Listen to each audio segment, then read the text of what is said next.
चलूं।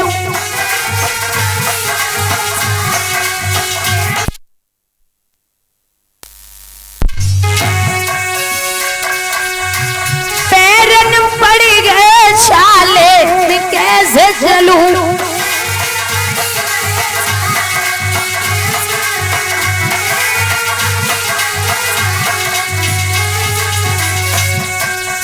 कभी न उतरी थी महलों के नीचे,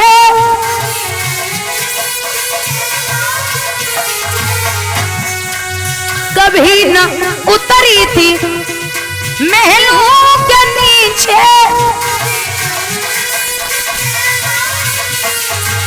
सो बाबा ने डारे में कैसे चलूं।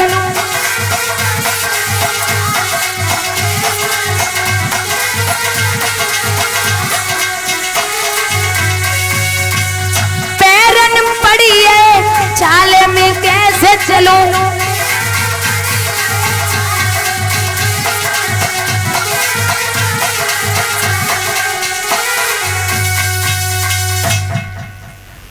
काशी नगरिया में पहुंचे। विश्वामित्र ने आवाज लगाई है कि काशी के लोगों, अभी तक तुमने सब्जी का और पशुओं का बाजार देखा होगा, लेकिन आज मैंने एक नया बाजार लगवाया है जो है इंसानों का। और सबसे खुशी की बात यह है कि जो 3 प्राणी बिकने के लिए आए हैं उन तीनों की कीमत एक ही है, 20-20 भार सोना। महाराज, सबसे पहले मैया तारा को खरीदने के लिए एक वेश्या आ गई। जो वेश्या को देखो है, श्रोताओं याद रखना, आज मुंह के बल जमीन पे गिर पड़ी और जवाब दियो है कि ऐसा अनर्थ मत करना, क्योंकि महाराज मैं धर्म की वजह से यहाँ तक आई हूँ। अगर आपने मुझे वेश्या के हाथों दे दिया तो याद रखना मेरा धर्म नष्ट हो जाएगा। ब्राह्मण कहने लगे ज्यादा मत बोल, तू जिसके भी साथ में जाएगी ना, मैं चाहूंगा मैं उसी के हाथ में दूंगा। और इतनी धर्म की पड़ी थी तो तू बिकने के लिए क्यों आई है? घर पे पड़ी रहती, जरूरी था क्या? समझ गई मैया तारा कि अब बिना कन्हैया के कोई रक्षा करने वाला नहीं है। जब मुरली मनोहर सो आवाज लगाई है और बोली है वो तारा, हे दीनानाथ, अरे गुरु नानक संतों के पालक, पृथ्वी के मालिक और अवतारी,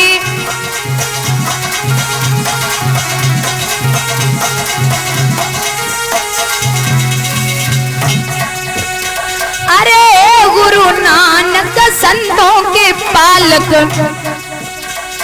पृथ्वी के मालिक और अवतारी,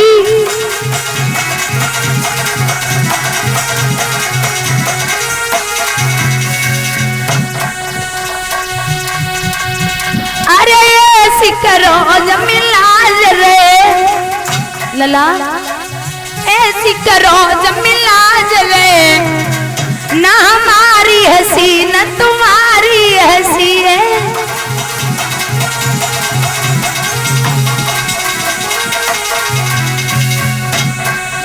संसार समुद्र से पार कियो, संसार समुद्र से पार कियो, जैसे तुम नारी अहिल्या तारी,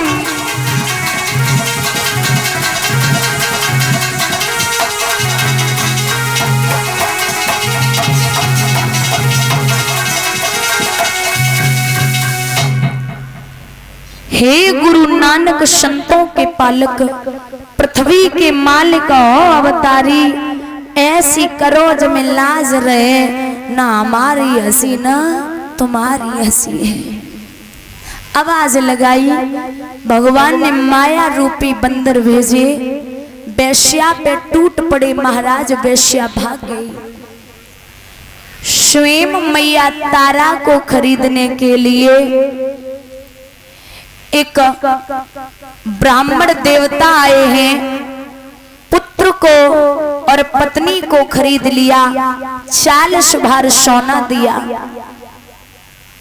हमारे बुजुर्ग बैठे हैं, एक बात याद रखना, राजा हरिश्चंद्र उस भरे बाजार में हिचकी लेके रोए और जवाब दिया कि देवी, जब एक पति मंडप के नीचे पत्नी का हाथ पकड़ता है तो एक बात कहता है कि 7 जन्मों तक हाथ नहीं छोड़ूंगा, लेकिन अरे देवी, मैंने तो एक जन्म ना निभा पायो, मुझे क्षमा करना। और इतना अभागा पति दुनिया में कोई नहीं होगा जो भरे बाजार में अपनी पत्नी को बेच देगा। मैया तारा ने फटी हुई साड़ी से आंसू पोंछे और कहा, महाराज रोना नहीं, क्योंकि अगर आप रो गए तो समझ लेना सत्य और धर्म किसी काम का नहीं रहा। हमने और आपने सब कुछ त्याग करके यहाँ तक आना हुआ है, इसलिए आप रोना नहीं। एक कालू नाम का मेहतर आया, 20 भार सोना दिया, राजा हरिश्चंद्र को खरीद लिया।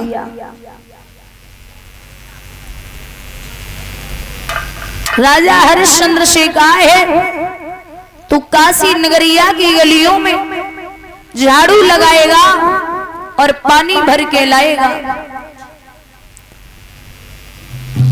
समय का फेर बड़ा विचित्र होता है महाराज। पहले थे सम्राट सत्यवादी राजा हरिश्चंद्र, फिर हुए हरिश्चंद्र, अब वो हरिश्चंद्र नहीं रहे, हरिश्चंद्र से हरिया बने गए। झाड़ू लगाने लगे और पानी भर के लाने लगे, लेकिन जब भोजन करने के लिए बैठते तो उसी समय कई कुत्ते के, कई बिल्ली के, कई शूद्र के रूप में विश्वामित्र आकर के सारा भोजन ले जाते। राजा हरिश्चंद्र को 7 दिन है गए, अन्न को एक टुकड़ा पेट में ना पहुंचो। जिस घाट पे राजा हरिश्चंद्र पानी भरने के लिए जाते थे, उसी घाट पे मैया तारा भी पानी भरने के लिए पहुंची। तो शरीर जर्जर हो चुका था, घड़ा नहीं उठ रहा है। राजा हरिश्चंद्र बोले, हे देवी, घड़ा उठवा दो। क्या कहा?